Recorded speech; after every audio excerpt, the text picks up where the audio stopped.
दीक्षा देतो, धर्मगुरू आम्हाला संस्कार देतात आणि धर्मगुरू आमचं वयाच्या 8व्या वर्षी लिंग बांधून लिंगाचं आणि अंगाचं लग्न लावतात आणि जीव शिव ऐक्याचा प्रवास त्या धर्मगुरूने दिलेल्या दीक्षा संस्कारापासून सुरू होते.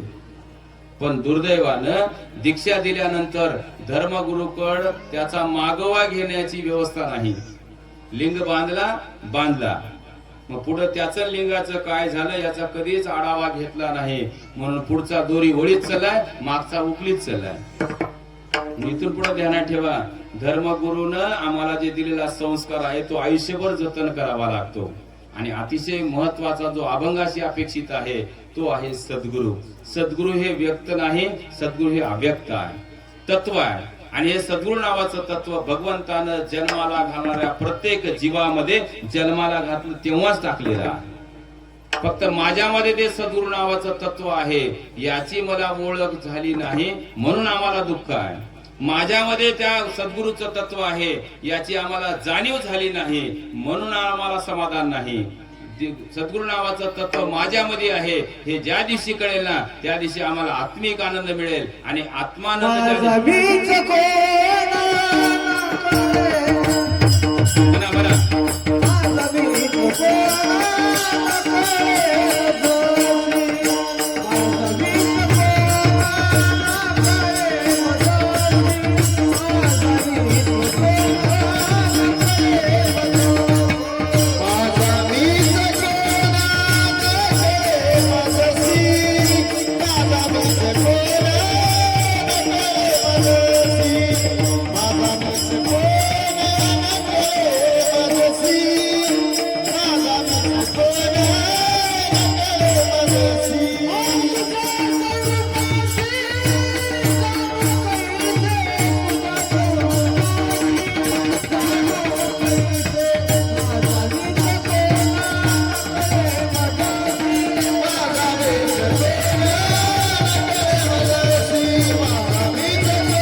माझा मुद्दा असा चालू होता की सद्गुरू नावाचं तत्व प्रत्येक जीवामध्ये भरलेलं आहे.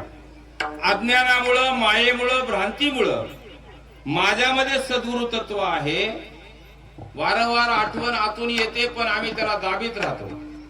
आणि ते तत्वाची ज्या दिवशी ओळख होईल त्या दिवशी आमचं जीवन परिवर्तित होतंय. मग ते तत्व नेमकं काय आहे बघा, कीर्तनाच्या माध्यमातून मी सांगतोय, प्रसाद म्हणजे वस्तू नाही, प्रसाद म्हणजे पदार्थ नाही, तर प्रसाद म्हणजेच विचार आहे.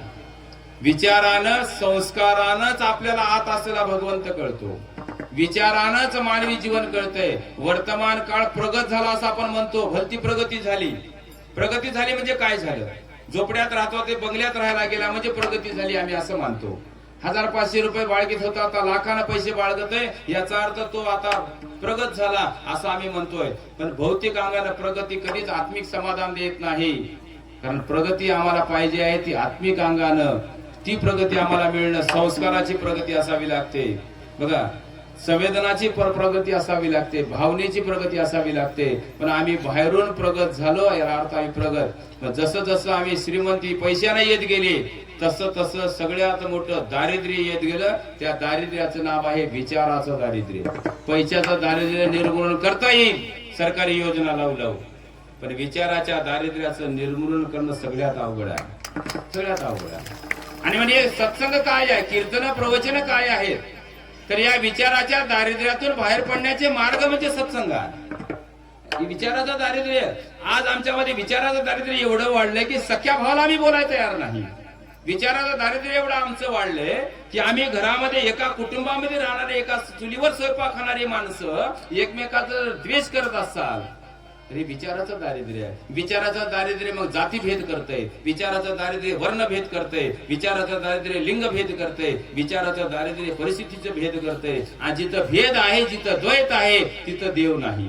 पक्क ध्यानात ठेवा, जिथं भेद आहे, जिथं द्वैत आहे तिथं देव नाही. मग जिथं भेद नाही, भेद विरहित संस्कृती आम्हाला निर्माण करायची असेल तर त्याला प्रसादाची आवश्यकता आहे. प्रसाद म्हणजे फक्त कीर्तनाला आले तेवढ्या पुरताच नाही, ज्याला माणूस म्हणून जगायचं आहे. त्या प्रत्येकाला प्रसादाची आवश्यकता आहे, कारण प्रसाद एक विचार आहे आणि या विचाराशिवाय जीवन उन्नतीकडे जात नाही. माझा मुद्दा अजून एक महत्वाचा होता. विचाराचं दारिद्र्य मानवी मूल्याचं अधपतन करते. विचाराचं दारिद्र्य मानवता नावाचा धर्माला ग्लानी आणते. विचाराचं दारिद्र्यच आमच्याकडं आज विचाराचा दारिद्र्याचं प्रमाण वाढल्यामुळं कोणावर विश्वास ठेवावा एवढे राहिले नाही. बघा, धर्माचा आधार घेऊन लोकांना लुटणाऱ्याचं प्रमाण वाढलं, हे विचाराचं दारिद्र्य आहे. त्याला वाटायला की मी माझ्या अंगावर भगवा आहे, मी काही करू शकतो, हा भ्रम निर्माण झाला, हे विचाराचं दारिद्र्य आहे. ध्यानात ठेवा. आम्हाला वाटायला आम्ही खूप बरे झालो, विचाराचं दारिद्र्य आहे. तुम्हाला आज एक छोटस उदाहरण सांगतो, सहज उदाहरण सांगलं पटते. मामा प्रमाण सांगाय वेळ नाही, मला गाताच्या गाता पाठ आहे. सगळ्यात महत्वाचं विचाराचं दारिद्र्य काय असते. एक बघा, 50 एकर जमीन आहे, काळजी बरं काय का, 50 एकर जमीन आहे, 2 पोरं नोकरीला आहेत, दोन्ही सुना नोकरीला आहेत, 3 मजली बिल्डिंग आहे, 60 लाख रुपयाची कार घरापुढी आहे, दोघाही नवरा बायकोच्या अंगावर 40-40 तोळे सोनं आहे आणि जवळजवळ 1.5 ते 2 कोटी रुपये दोघा नवरा बायकोचं बॅलेन्स आहे. गरीब आहे का ते? पटपट सांगल्यामुळे ध्यानात नाही, उगं ध्यानात आणा. 50 एकर बागायत जमीन ज्याच्यात ऊसच आहे, 3 मजली बिल्डिंग, दोन्ही पोरं नोकरीला, दोन्ही सुना नोकरीला, दोघाच्याही घरापुढं म्हणजे नवरा बायकोला जाण्यासाठी 60 लाख रुपयाची कार आहे. दोघा नवरा बायकोच्या अंगावर वर रोज वापरणारे 40-40 तोळ्याचं सोनं आहे. सोन्याच्या अंगावर बी तेवढंच आहे, पण फक्त त्या दोघा नवरा बायकोच सांगाल. दोघा नवरा बायकोच्या अंगावर जॉईंट खात्यावर 1.5 कोटी रुपये जमा आहेत. काय कमी आहे का? एवढा मोठा श्रीमंत माणूस एके दिवशी पेढे वाटीत निघाला आणि मला येऊन म्हणाला, गुरुजी पेढा खा. शाळेच्या जवळ येऊन मला हातात पेढा दिला. मी हातात पेढा घेतला, म्हणलं पेढे वाटायला, पेढा घेतला आणि सहज म्हणलं, पाटील कस काय पेढे वाटायला यावं, म्हातारपणी काय पोरग बिरग झालं की बा? तर ते पाटील काय म्हणला, ध्यान ठेवा, गुरुजी पोरं झाल्याने पेढे वाटलो नाही म्हणलं, 2 वर्ष झालं आमदाराच्या मागे लागलो म्हणला, त्याच्या मागे लागलो, आता नाव आलंय म्हणला माझं दलिंद्र रेषेत. त्याचीच भाषा सांगायला मला दारिद्र्य रेषा म्हणता येते. तेच म्हणाले दलिंद्र रेषेत आले. मी मनात म्हणालो, तो एवढा श्रीमंत आहेस पण अजून दलिंद्रच राहिला. कळालं का तुम्हाला? याचा अर्थ काय? एवढी मोठी श्रीमंती असून सुद्धा गरीबाच्या घरकुलामध्ये नाव आणण्यासाठी मी दारिद्र्य रेषेमध्ये आलो, 5 किलो तांदूळ मिळविण्यासाठी मी प्रयत्न केला, 2 वर्ष आमदाराच्या मागे लागून. एवढं सांगणारा माणूस आहे. खरं सांगा, ह्या विचाराचा दारिद्र्य आहे की नाही? आणि अशा या विचाराचं दारिद्र्य समाजाला आमच्या अधपत्र. आज आमच्या देशामध्ये विचाराच्या दारिद्र्याचं प्रमाण वाढलं. बघा, काही ध्यानात राहिले नाही मला, मी कोण आहे, माझी नैतिकता काय आहे, माझा स्वधर्म काय आहे, अजिबात माणसामध्ये राहिलं नाही. कोण कोणाला कधी धोका देईल याचा भरवसा राहिला नाही. म्हणून आजच्या काळाला प्रसादाची आवश्यकता सगळ्याला आहे. कारण लक्ष्मण महाराज म्हणाले, तो प्रसाद एकदा घेतला की तुमच्या विचारावर परिणाम होतो. अभंगाचं प्रसाद घेता श्री स्वामीचा, प्रसाद घेता श्री स्वामी, प्रसाद घेता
की टाळ्या.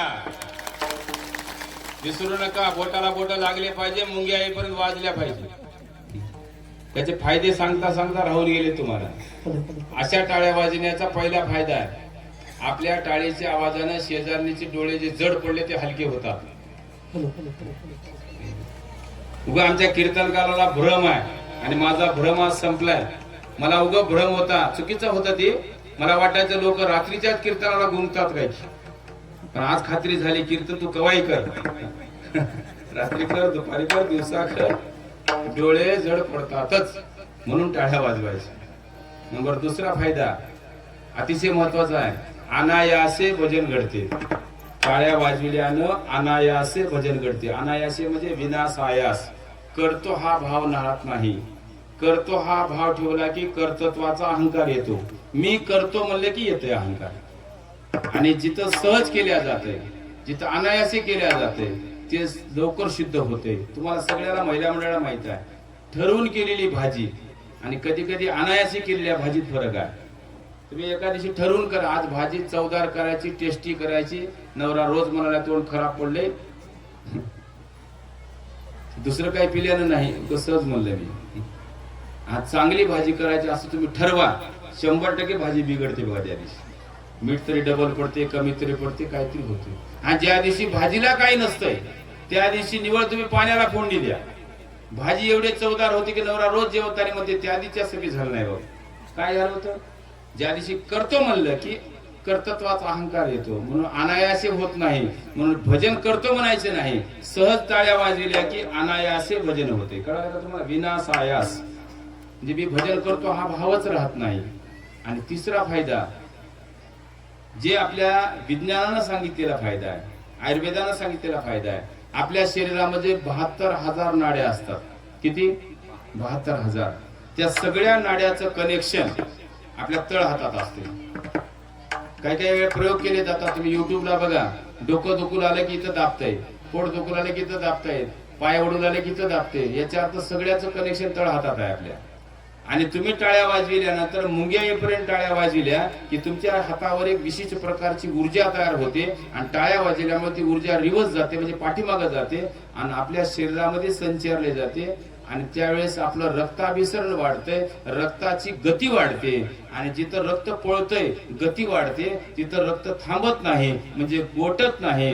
रक्त गोटत नाही म्हणजे पॅरालिसिस, हार्ट अटॅक होत नाही. म्हणून टाळ्या वाजवायच्या. बघा 3 फायदे. कळलं का? मग आता तरी वाजवा की.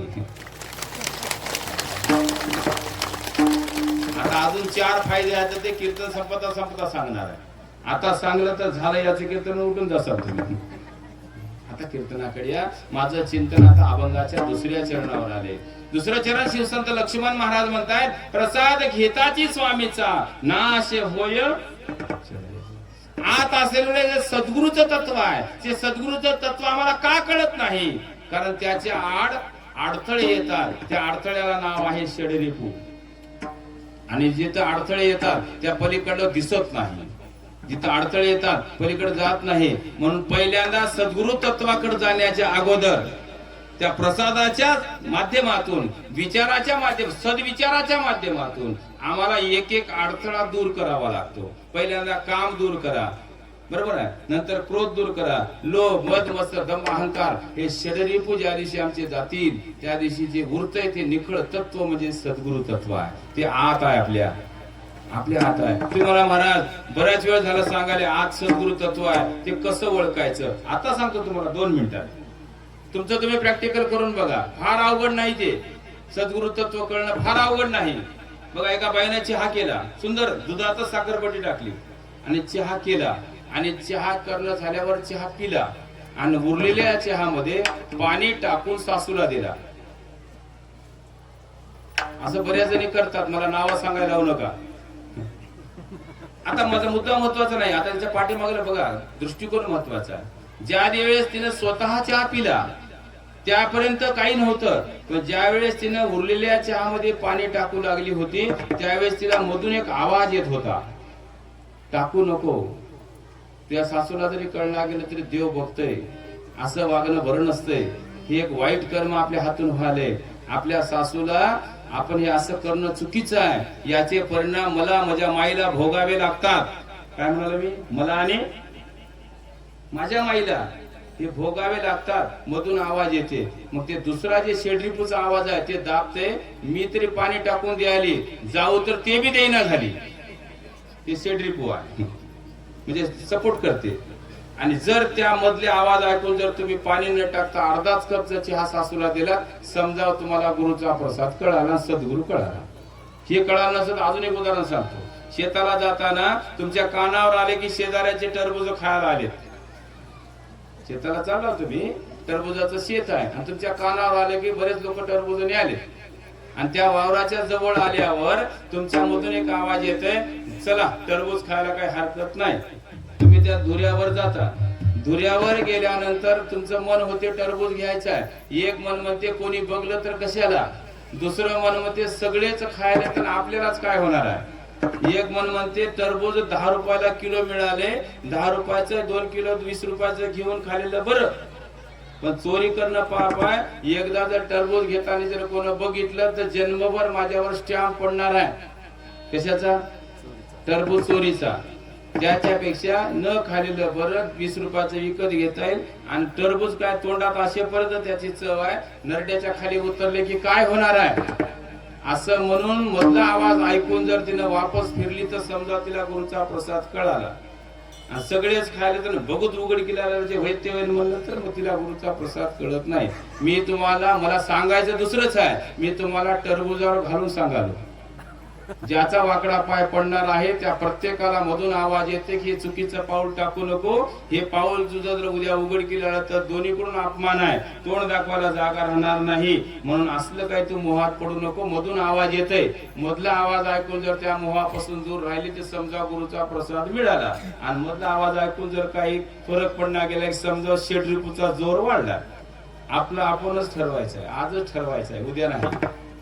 6 रिपू जर आम्हाला बाहेर काढायचे असतील तर 7 दिवसाच्या सत्संगाच्या माध्यमातून आम्हाला वासनेचं दुष्परिणाम आम्हाला ऐकायला मिळाले कीर्तनाच्या माध्यमातून.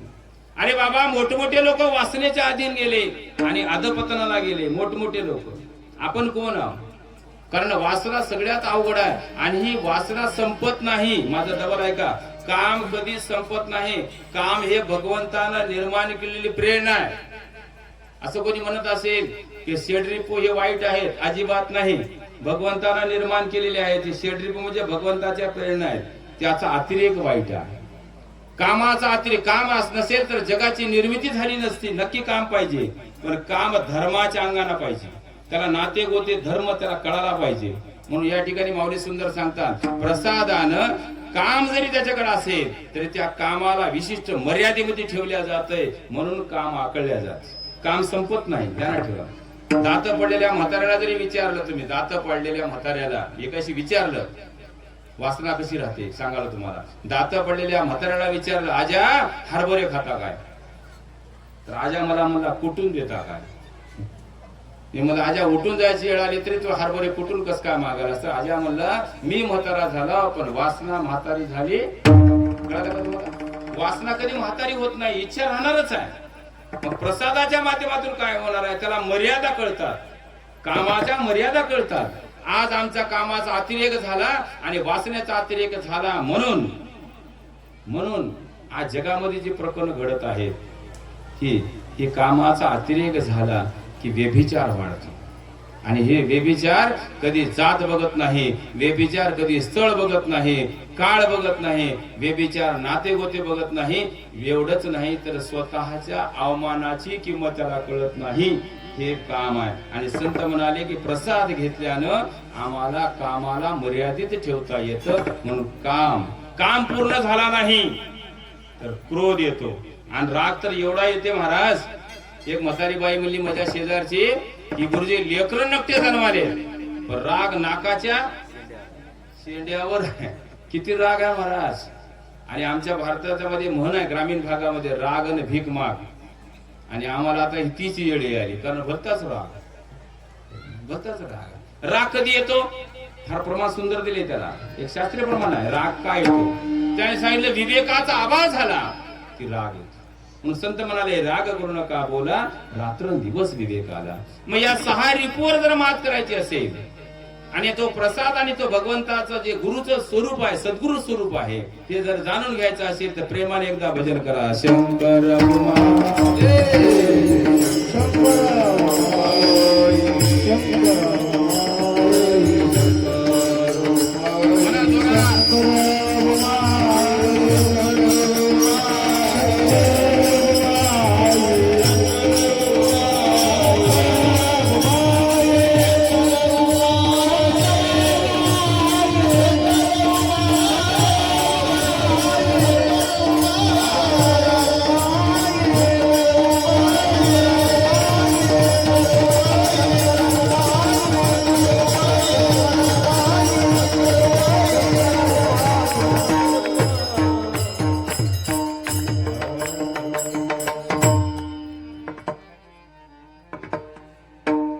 सांगा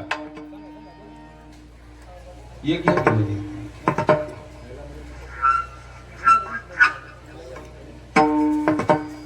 नसरत सावरगाव पुढं मंदिर रमाकांत महाराज सांबर्गेकर त्यांना साथ देतील.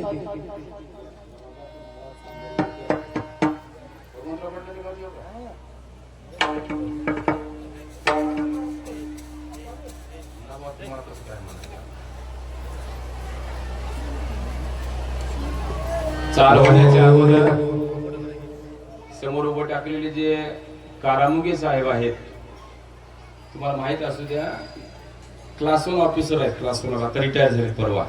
वर्ग 1 अधिकारी पोलीस खात्यामध्ये SP चे ते असिस्टंट होते, आता ते परवा सेवानिवृत्त झाले. पण पोलीस खात्यामध्ये क्लास 1 पदावर माणूस असलेला सुद्धा किती भजनाचा छंद आहे हे तुम्हाला अनुभवायला मिळेल. सगळ्या साहेबांचं सेवानिवृत्तीबद्दल आपण एकदा टाळ्या वाजवा सगळ्या. म्हणजे आता काय झालं, पहिल्या ड्युटीवर असताना अधूनमधून माझ्यासोबत कीर्तनाला येत होते, आता 24 तास रिकामे. मी म्हणालो रिकामे रोज यावं लागतं.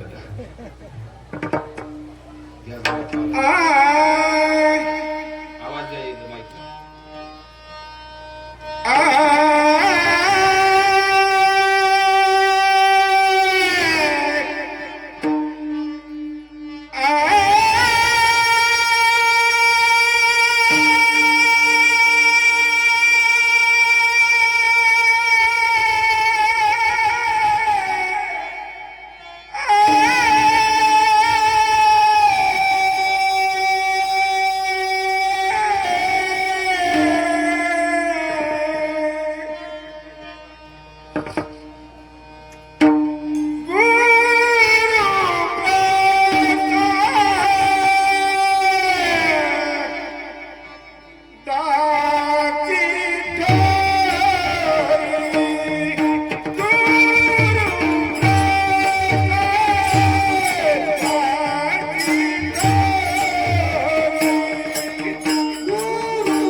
गुरु प्रसादाची थोरी महिमा असे श्रेष्ठ भारी प्रसाद घेताची स्वामीचा नाश होय षडरिपुचा. कीर्तनाच्या पूर्वार्धामध्ये चिंतन करत असताना निवडलेला अभंग शिवसंत लक्ष्मण महाराजांचा. किती वेळ आहे अजून? तुम्ही फक्त मला सांगा किती वेळ आहे. काही इशारा आला नाही म्हणून माझं चालू आहे. नाही मदत चालू द्या, मला काहीच नाही. संध्याकाळचं कीर्तन आहे दुसरं.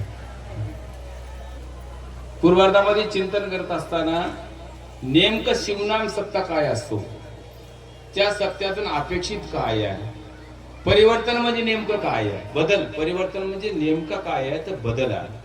आणि अजून एक महत्वाची गोष्ट आहे, विचार खूप चांगला आहे पण विचारातून परिवर्तन होण्यासाठी किंवा बदल होण्यासाठी अनुकूलता अपेक्षित आहे. मी जर ठरवलं मला बदलायचं तरच मी बदलतो, विचारानं बदलत नाही माणूस. उग माणूस मध्ये मी पेटविल्यानं कचरा पेटला, चूक. पेटविल्यानं कचरा पेटत नाही, कचऱ्यानं स्वतः पेटून घ्यावं लागते तेव्हाच कचरा पेटतो. तुम्ही वला कचरा मला पेटून दाखवा म्हणजे कळते मला, कारण का आपला सगळा वलाच कचरा आहे.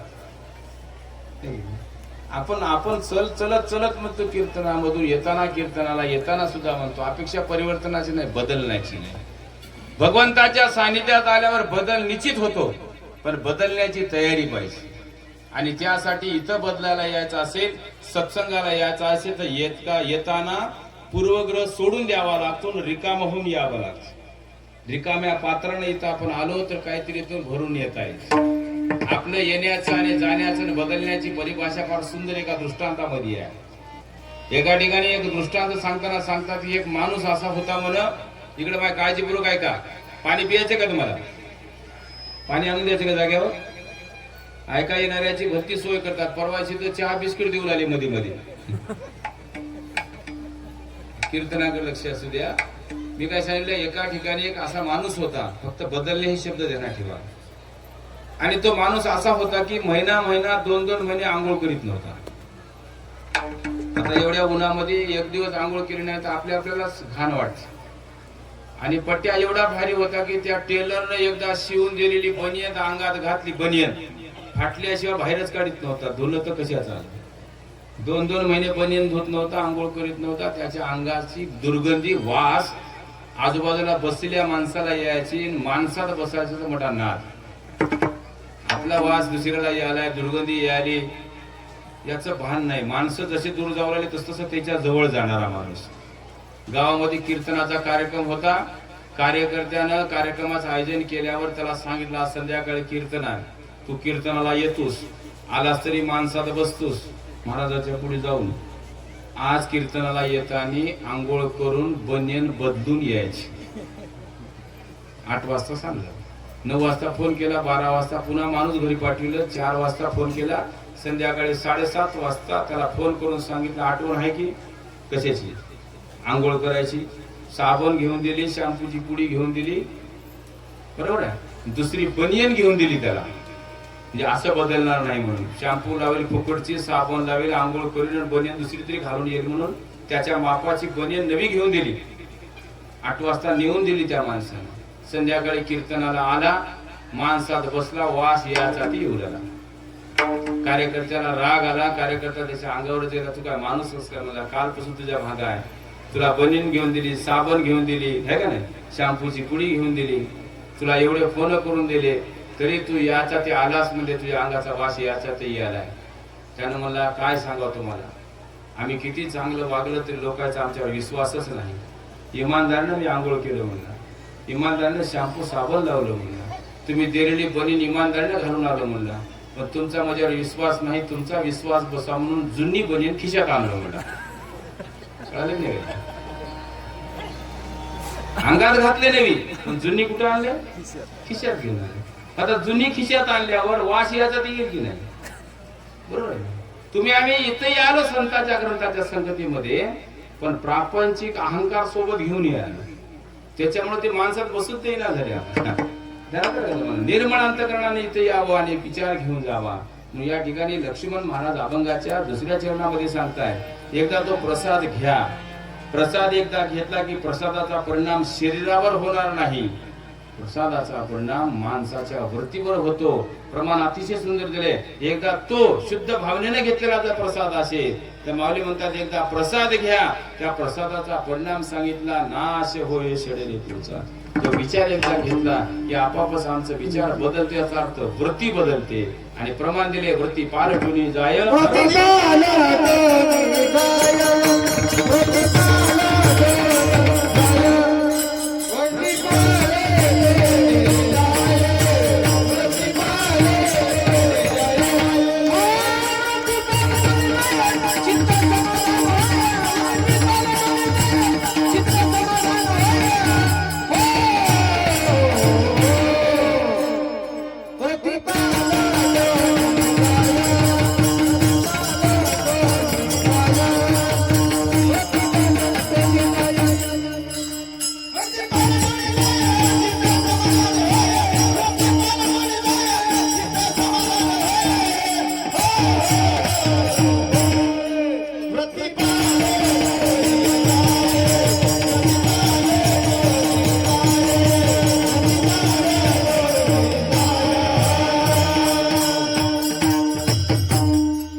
समाधान होईल. प्रास्ताविक सांगितलं 3 गोष्टीचा शोध चालू आहे. त्याच्यातला पहिला प्रश्न आता मिटलाय, समाधान. समाधान कुठे मिळेल? वृत्ती बदलले की समाधान मिळते. दिल्यानं समाधान मिळत नाही, मानल्यानं समाधान मिळत नाही, समाधान घेतल्यानं म्हणत नाही. बरेच लोक म्हणतात आपल्या मनाला आपण समाधान घ्यावं. कुठलं मनाला समाधान घेणं होते? बरेच जण म्हणतात मी त्याला एवढ्या सुविधा दिल्या, मी त्याला समाधान दिलं, पण ते समाधान राहिना झाले, त्याला काय करावं? दिल्यानं समाधान होत नाही. समाधान हे अंतरंगातली अनुभूती आहे, याचा अर्थ वृत्तीच्या बदलातून समाधान येतं. आणि समाधान एकदा परिवर्तनातून आलं की त्या समाधानाची परिभाषा शिवसंत लक्ष्मण महाराज एकाठी सांगतात. लक्ष्मण महाराज त्या समाधानाची परिभाषा सांगतात. वृत्तीच्या परिवर्तनातून येणारं समाधान म्हणजे नेमकं काय आहे? लक्ष्मण म्हणे येणे समाधान प्रभू पंचानन वश्य होय. त्याने सांगितलं ते समाधान म्हणजे भगवंत वश्य झाला, ते समाधान म्हणजे देव तत्व प्राप्त झालं. आणि ते समाधान आम्हाला ज्याला मिळालं महाराज, त्याला अगदी आनंद मिळतो. कारण त्याच वृत्तीचं नाव, त्या भगवंताचं नाव दुसरं आहे आनंद. अरे आनंदाचे खाली शिव सखा मोक्षदाने, सुखाचे आग्र वेदाचे ते सार, साधूचे माहेर आनंदाचे, आनंदाचा कंद दयेचा सागर, चातकादार मेघ दैसा. आनंद सांगतात. म्हणून आम्हाला आनंद सुख आणि समाधान शोधायचं असेल तर वृत्ती बदलावी लागते. बाहेरून बदलणं अपेक्षित नाही, आतून बदलावं लागतं. मग आता एकच आपण भगवंताची लेकर आहोत. सगळ्यामध्ये सारखं तत्व भरलेलं असताना सुद्धा आम्ही भेद का करतो? त्याचं उत्तर माऊलीने दिले की ते भेद अज्ञानामुळे होते, वस्तूमुळे भेद होतो. कशामुळे होतो? वस्तूमुळे भेद होतो. मला उदाहरण सांगता, स्पष्टीकरण देणार आहे याचे उदाहरण देऊन. मग हे जे भेद आहे, हे भेद आम्हाला काढावा लागणार आहे, आतून नाही. तिसरं भेद काय आहे तर याचं उदाहरण फार सुंदर आहे. एक ध्यान ठेवून आहे का? आता एवढं सुंदर उदाहरण आहे की एवढं ध्यानात ठेवलं तरी जीवन बदलते. बघा, कुंभारानं मडके तयार केले, कुंभारानं मातीचे मडके तयार केले आणि मडके तयार झाल्यावर आकार मडक्याचा आला आणि ते मडके उन्हाला वाळू घातले. ज्यावेळेस ते मडके तयार होत होते त्यावेळेस हळूहळू त्या मडक्याला 4 गोष्टीची जाणीव होत होती. पहिली गोष्ट आहे बघा, मडक्याला जाणीव होती, 4 गोष्टीची होत होती. कोणती? पहिली, मडकं तयार झाले की जाणीव झाली. पहिली गोष्ट, आम्ही सगळे मातीचे आहोत. मडके कशाचे असतात? बोलत चला कीर्तनात. आता कीर्तनात बोलल्यानं पाप लागणार, उलट चर्चा करते माणूस. आम्ही सगळे कशाचे आहोत? मातीचे. मडके कशाचे असतात? मातीचे. नंबर 2, दुसऱ्या गोष्टीची जाणीव झाली. दुसऱ्या गोष्टीची, आम्ही सगळे एकाच जातीचे आहोत. मडक्याला जात आहे का? मातीचे असल्यामुळे एकाच जातीचे आहे, त्याला कुठलाच भेद नाही. तिसरा, आम्हाला सगळ्याला घडविणारा एकच निर्माता आहे. कोण? कुंभार. पक्क ध्यानात ठेवा. आणि चौथा मुद्दा जे अतिशय महत्वाचा आहे, आमचं जीवन क्षणभंगूर आहे. मडक्याने ठरवून टाकले, आम्ही काय धोंड्यासारखे निबर नाही. आमचं जीवन क्षणभंगूर आहे. जितके दिवस आम्ही सावध राहूत तितके दिवस आम्ही जगू. जरा बेसावध होऊन जर कोणाला टक्कर मारण्याचा प्रयत्न केला तर आमचं अस्तित्व संपलं. म्हणजे आमचं जीवन क्षणभंगूर आहे. 4 गोष्टी पक्क ध्यानात ठेवायच्या. आम्ही मातीचे आहोत, आम्ही एकाच जातीचे आहोत, आम्हाला घडविणारा एकच आहे आणि आमचं जीवन क्षणभंगूर आहे. या 4 गोष्टीची जाणीव त्या मडक्याला होती, आठवण होती, स्मरण होतं. म्हणून ते मडके सावधपणे एकमेकाच्या जवळ बसायचे.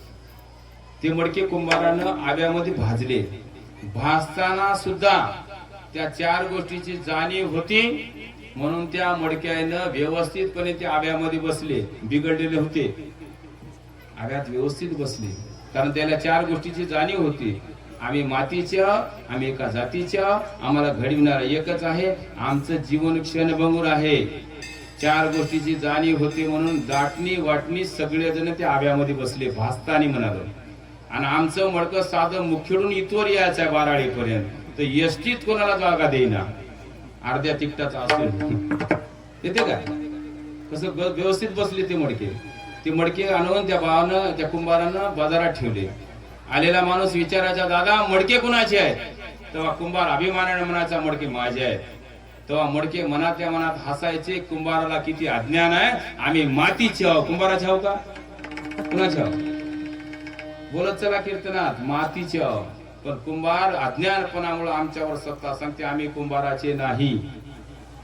एका बाईनं ते 10,000 रुपयाला विकत घेतले मडके, आणि ते मडके टोपल्यात भरले. तिने टोपला आणलं होतं न्यायला. टोपल्यात भरताना, टोपल्यात बसताना मडक्याला जाणीव होती आपलं जीवन क्षणभंगूर आहे. धक्काबुक्की सण होईना. दाटणी वाटणी त्या टोपल्यात बसले, पण गर्दा केला नाही आपल्यावर. ते मडके घरला आणले. येताना एका माणसाने विचारलं, दाई तुमच्या डोक्यावर काय आहे? तर ती बाई म्हणली, मडके आहेत. त्याने विचारलं कुणाचे आहेत? तेव्हा बाई मोठ्यानं म्हणली, हे सगळे मडके माझेच आहेत. तेव्हा मडके म्हणले, खरंच सांगायचं म्हणजे माणसा इतका अज्ञानी जीव दुसरा कोणीच नाही.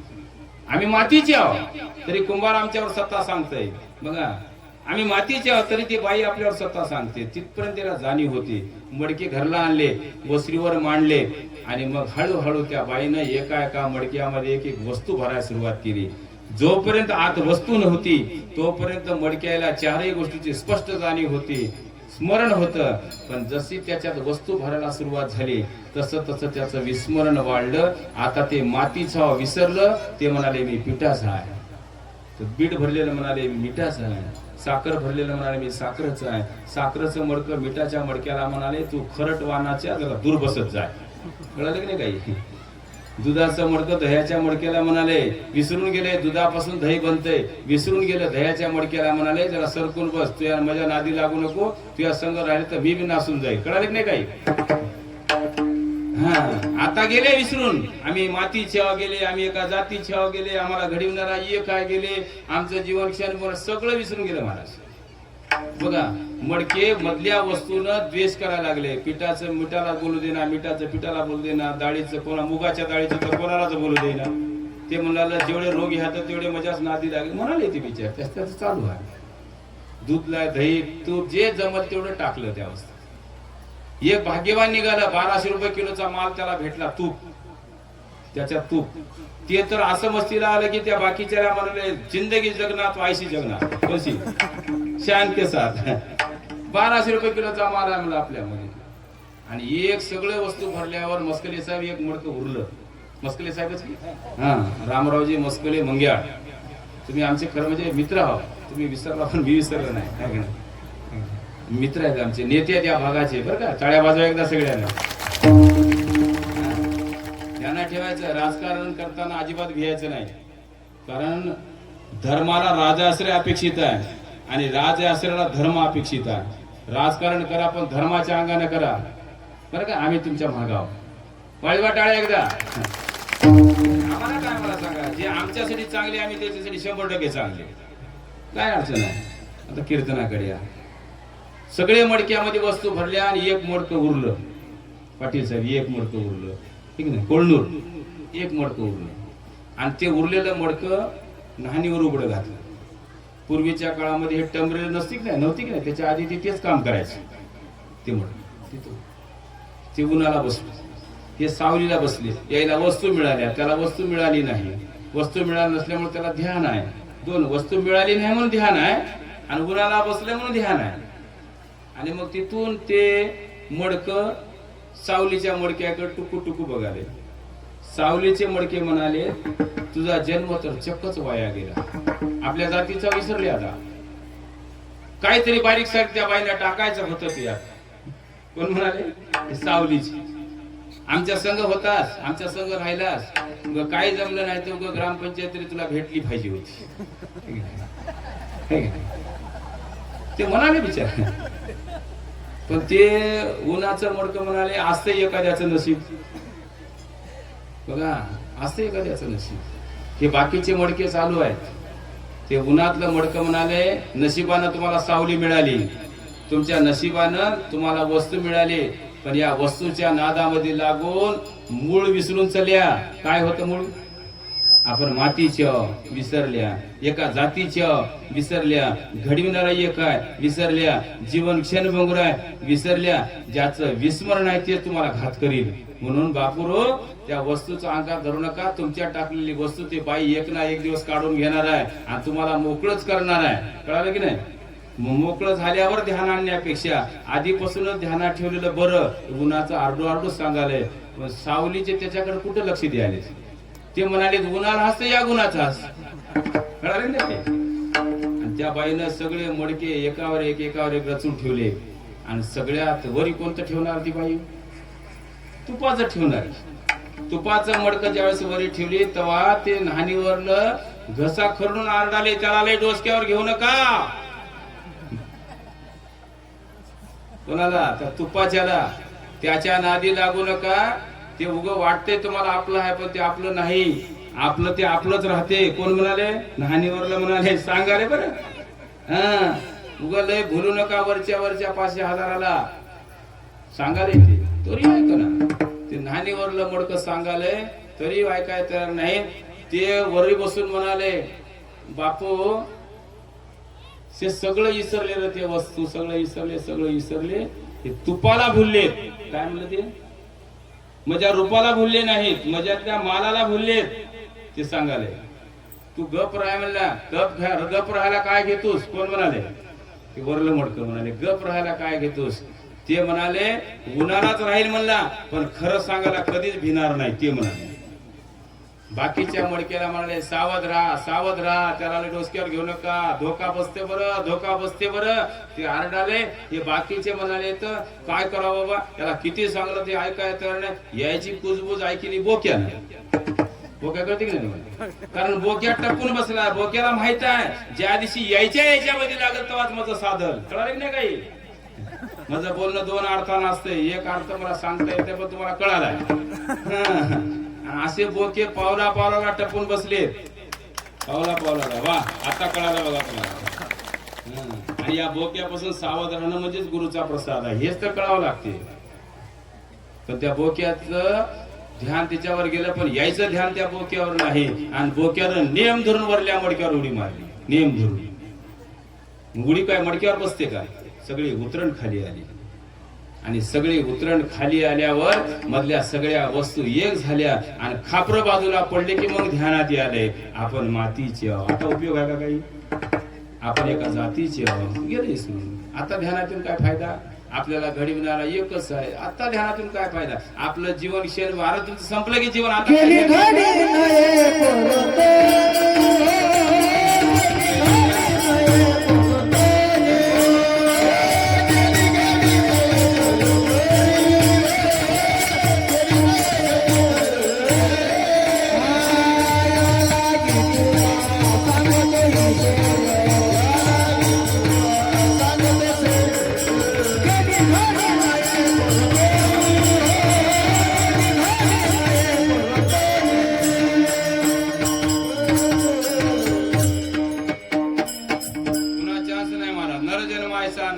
पुन्हा चुकवी यातना चढायची. त्या घर मालकीने टोपलं आणलं जे पहिलं घेऊन आलते की नाही टोपले मडके, ते टोपलं आणलं. टोपलं काय दुसरं राहते काय, किती कोणत्याही मडकं फुगू दे, आता सगळ्या गावात टोपले आणून ठेवले. टोपले म्हणजे डोली स्टीलची आणून ठेवली आता, कारण लाकडे मिळणार झाले तर सुतारा मिळणार झालाय, त्याच्यामुळे एकच टोपला आहे नाही आला. आणि त्या टोपल्यामध्ये ते मडके भरले. आणि ते मडके कोण म्हणाले, त्याला खापर म्हणतात. आणि तुम्हाला माहित आहे फुटलेलं खापर सोयरे येईपर्यंत ठेवतात. लांबचा सोयरा असेल तर म्हणतात त्याची वाट बघायची गरज नाही, ते काही येऊन उठविणार नाही. एवढा पुळक्याचा होता तर त्याला बेगीन यायचा होता म्हणतात. मडके घेऊन जाऊ लागली ती बाई टोपलं, ती खापर. आणि खापऱ्याचं टोपलं नेता नेता ते नाहणीवरलं मडकं उडी पाय करून उभं टाकून म्हणाले, मला वाटलंच रे बेटे हो, विसरल्या की बिघडल्या. कळलं का तुम्हाला? हा, ही गोष्ट कुंभारानं केलेल्या मडक्याची नव्ह, ही गोष्ट आपल्याच मडक्याची आहे. आणि आपल्या मडक्यानं जर सावध झाला नाही, बघा सावध झाला नाही, तर या ठिकाणी लक्ष्मण महाराज म्हणतात सगळ्यात मोठा तुम्हाला धोका बसणार आहे. आणि एकदा जर प्रसाद मिळाला तर परिवर्तन होणार आहे, बदल होणार आहे, द्वैत जाणार आहे, अभंगाचं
साधून घेतली. तिसरं चौथं जण एकदाच घेऊन टाकलं.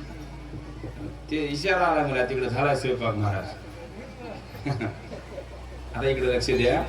सुख नावाचा शब्द शोधणार होतो आपण, दुसरा शब्द तो इथं सापडला. ज्या दिवशी द्वैत जात, द्वैता द्वैत मावळले, ऐकी रूपी फळ आले, उरले नाही तुझे पण दया महादेव. गुरुच्या प्रसादानं बघा आत असलेला सद्गुरु सूत्र आम्हाला तत्व सापडलं की आम्हाला भेद राहत नाही. कारण आम्ही समजतो शरीर नाशिवंत आहे, शरीराच्या संबंधी त्याचं वैभव नाशिवंत आहे. किती जरी पैसेवाला झाला तरी लावलेला रुपये त्याचा बी काढून घेतात आणि आपला बी काढून घेतात. बघा आपलं जीवन क्षणभंगुर आहे, शरीर नाशिवंत आहे आणि मध्ये असणारा जीवात्मा अमर आहे. आणि अमर जीवात्मा हे परमात्म्याचा अंश आहे. हे एक त्याला कळालं. कारण त्यानं आता शरीराकडे बघत नाही, मायेची अपर शरीराच्या पलीकडे त्याची दृष्टी आहे. आणि मग ते प्रत्येकाच्या अंतर्गत बघतोय. ज्याच्यात जीव आहे त्याच्यात शिव आहे, ही दृष्टी त्याची विकसित होते. मग आता ते फक्त तुमच्या मधल्या शिवाला बघते, तुम्हाला बघत नाही. काय बघते? तुमच्यातला शिव बघते, तुम्हाला बघत नाही. आणि ही दृष्टी ज्याला प्राप्त व्हाली त्याला तुम्ही म्हणाल की महाराज ही दृष्टी प्राप्त झाली कशावरून ठरवायचं? तर पक्क ध्यानात ठेवायचं, ज्याला स्त्री आणि पुरुषातला भेद कळत नाही, स्त्री पुरुषाच्या शरीराच्या पलीकडे जे गेलाय त्याला कळते की बाई मध्ये बी शिव आहे, जीव आहे म्हणजे तिच्यात शिव आहे.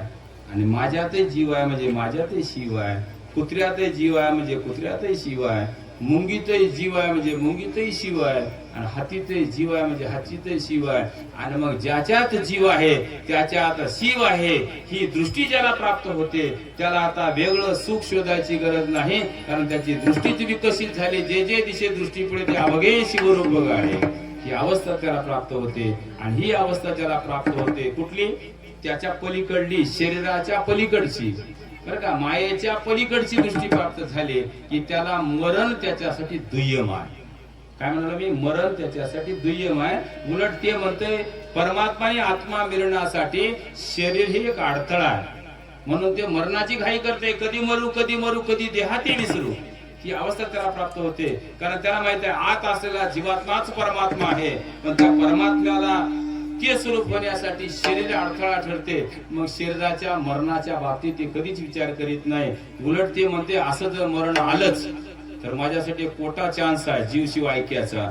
म्हणून ते म्हणते आम्हाला मरण म्हणजे उत्सव आहे. मरणाभिने भीती जीव आम्हा मरणाचा उत्सव. ही अवस्था त्याला प्राप्त होते. आणि ही अवस्था ज्याला प्राप्त होते ते मरणाला कधीच भीत नाही. लक्ष्मण महाराज म्हणले मरणाचं भय काढायचं असेल तर लक्ष्मण म्हणे घ्या हो. म्हणायची का?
अतिशय सुंदर अभंगाचं शेवटचं चरण. लक्ष्मण म्हणे घ्या हो जन्म मृत्यू चुकवाव. लक्ष्मण महाराज म्हणले काय घ्या? प्रसाद घ्या. प्रसाद घ्या म्हणजे वरण भात चपाती भाजी बुंदी घ्या काय? नाही. प्रसाद म्हणजे विचार घ्या. कोणाचा विचार घ्या? संताचा विचार घ्या, ग्रंथाचा विचार घ्या, सद्विचार घ्या. आणि एकदा सुविचार सद्विचार संता ग्रंथाचा विचार घेतला की त्या विचारातून आमचं जीवनाचा आचार बदलतो. आणि विचार आणि आचार ज्याच्याकडे आहे त्याचं जीवन परिवर्तित होतं. म्हणून लक्ष्मण महाराज म्हणाले जन्माने मृत्यू ही अविभाज्य घटक आहे. जन्माला प्रत्येकजण मरणार आहे. आपण सगळे जन्मला एक ना एक दिवस मरणार आहोत. फक्त ध्यानात ठेवायचं आहे मला मरण येणार आहे हे माहित आहे. मला मरण येणार आहे, मरणाचं स्मरण ठेवायचं. काय म्हणालो मी? सगळ्या माणसाला ध्यानात ठेवायचं. माणसं नीटच वागतात. फक्त ध्यानात काय ठेवायचं? मी मरणार आहे, मला मरणाचं स्मरण आहे, मरणाचं स्मरण आहे. मला मरण येणार आहे, एक ना एक दिवस मरावंच लागणार आहे. जी माणसं मरणाचं स्मरण करतात ती माणसं नीट वागतात. मरण विसरले की माणसं अधपतनाकडे जातात. आगाव खाणाऱ्या पिणाऱ्याला ध्यानात ठेवायचं, हे काही कामाचं नाही, कारण एक दिवस जावंच लागते, प्रत्येकाला ध्यानात ठेवायचं. पण दुर्दैव आपला असा आहे, आपण मरणार हे आपल्याला माहित असून सुद्धा आपण आपल्या मरणाचा विचार करीत नाही आणि शेजाऱ्याचं मेलं की बँड घेऊन जातो. ती मावशी पडती काय की बाबा. चल मग आटोपलो थोडक्यात राहिले आता. म्हणून या निमित्तानं गुरुचा प्रसाद घ्या आणि जीवन परिवर्तित करा. एवढंच आजच्या प्रसंगी चिंतन. कीर्तन संपत आले माझं. एकदा टाळ्या वाजून भजन करा. शिवाय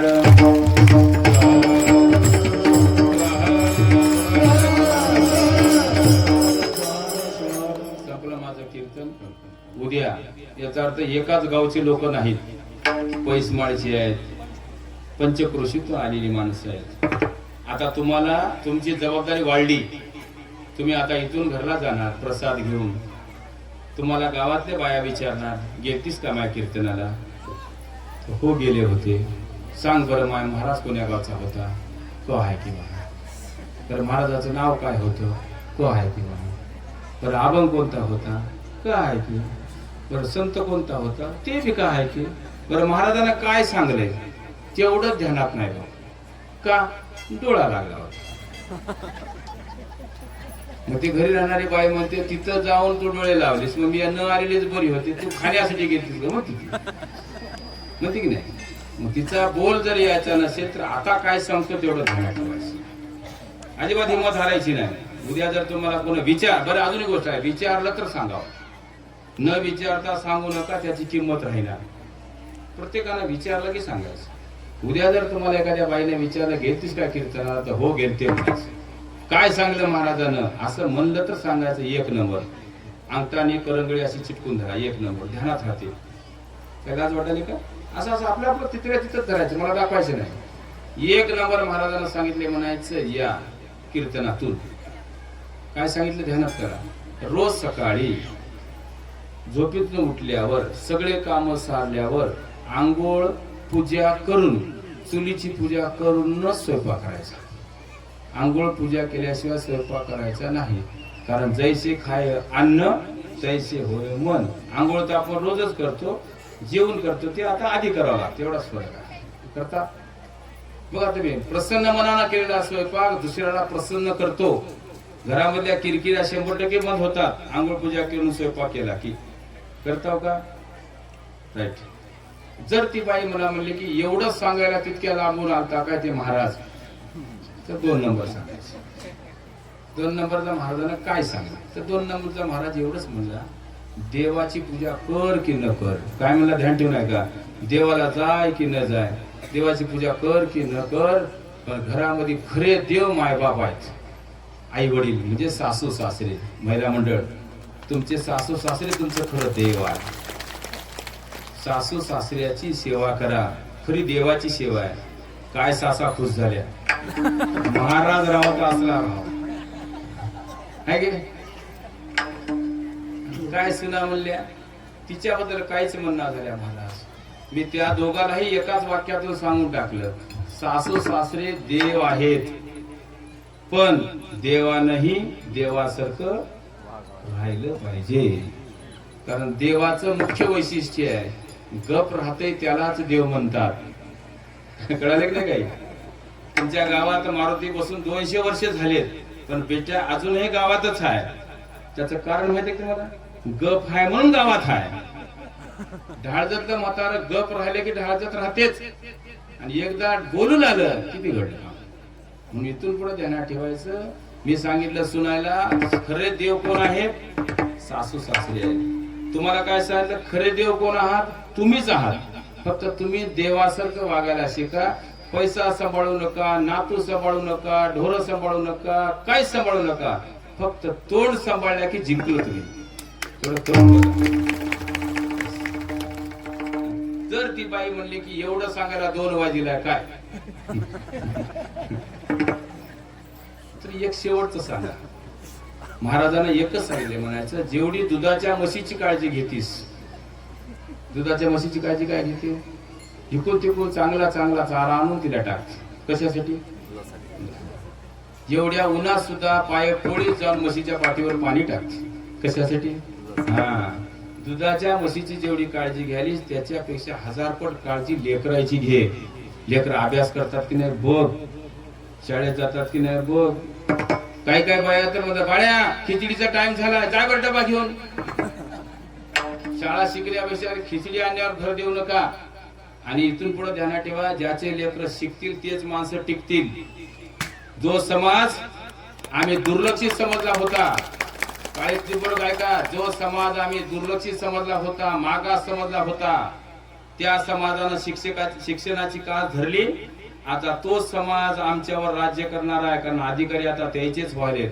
आमच्या पाटील गुंडाळून ठेवून जी साहेब म्हणावं लागले की नाही. त्याचं कारण आहे आम्ही शिक्षण घेतलं नाही. मला काय कमी आहे, 25 एकर रान आहे, मला काय कमी आहे, ऊसाचं रान आहे. तू ऊसाचा हिशोब लाव, काही शिल्लक राहणार, फक्त चिवट्या शिल्लक राहतात, काहीच नाही. ऊसाचं रान आहे, ज्याला बागायत जमीन आहे त्याला, ज्याला अहंकार आलाय त्याला. अजूनही माझं निरीक्षण आहे, ज्याच्याकडे पैसा जास्त आलाय शेताचा त्याचे लेकर घरी जेवणा झालेत.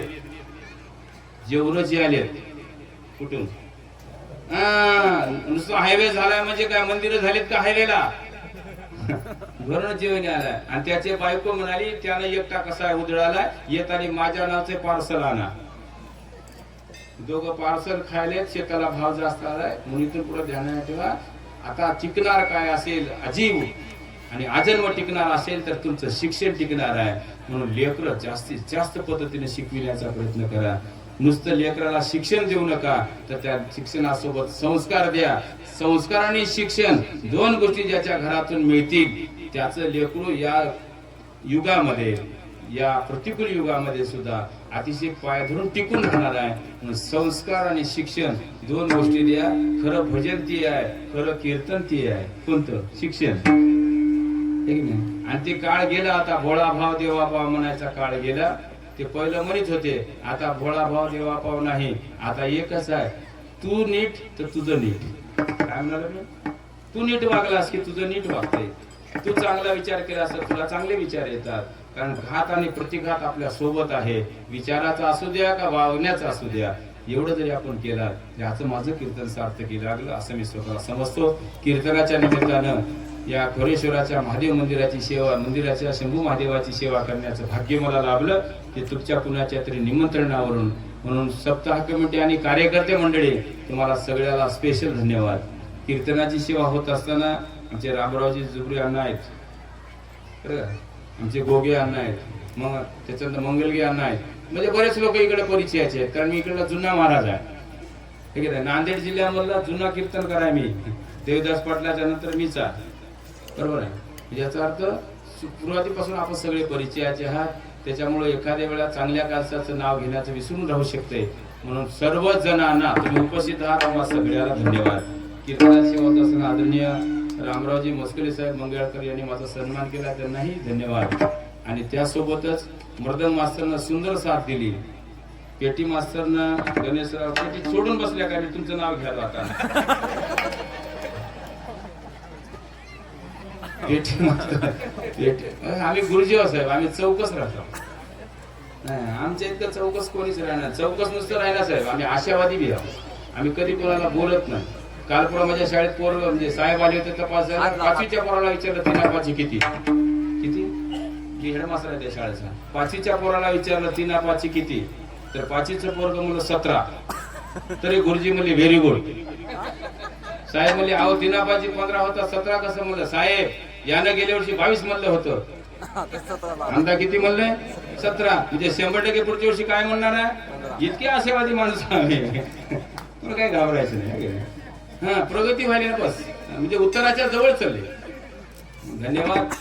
दिनेकरी आमचे बाबू अण्णालाही धन्यवाद. गायनाचार्य आमचे सांबर्गेकर, तुमचं नाव काय? खंडेराव महाराज, रामराव महाराज. त्याच्यानंतर सुंदर चाल म्हणली आला, बघितलं की नाही? कारामोळी साहेब, मला वाटलं टेंट फाडून वरी जाते की काय, एवढा आवाज पहाडी. कारामोळी साहेबाला धन्यवाद. आणि उभं टाकलेले सर्व महिला पुरुष भजनी मंडळ तुम्हाला धन्यवाद. साऊंड सिस्टीमने अतिशय सुंदर ऑपरेटिंग केली. एकदा टाळ्या वाजवा त्या महाराजांच्या नावाने. आणि सगळ्यात मोठे धन्यवाद तुम्हाला. तुम्हाला का धन्यवाद. एवढ्या उन्हातानाचं जवळ नाही, खूप लांबून लांबून तुम्ही ते आलात. तुमची त्या महादेवावर श्रद्धा आहे आणि या महादेव एवढा पॉवरफुल आहे तुमचा.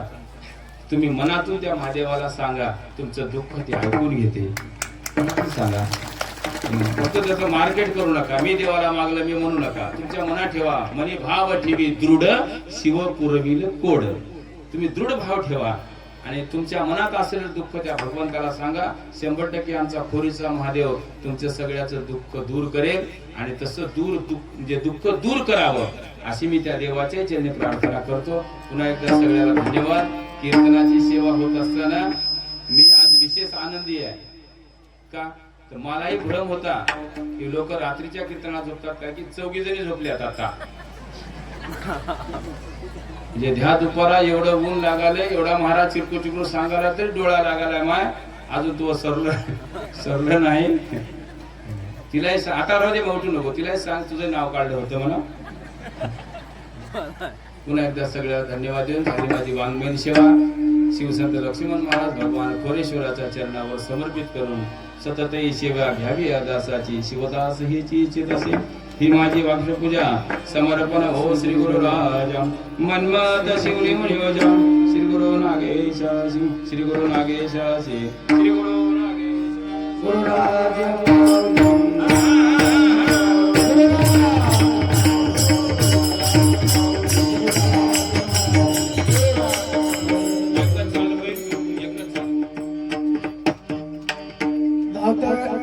वेळामध्ये एक चालू होईल. संभा महाराज मुंडकर थोडं म्हणतील, ज्ञानेश्वर महाराज दापकेकर त्यांना साथ देतील.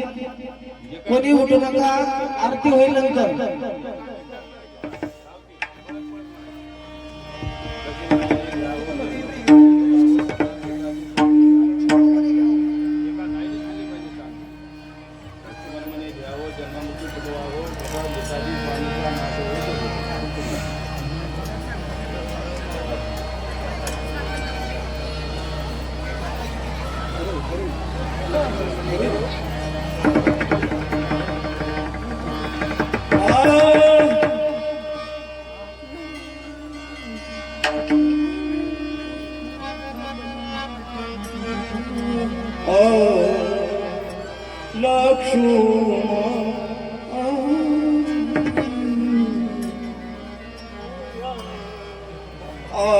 लक्ष्मण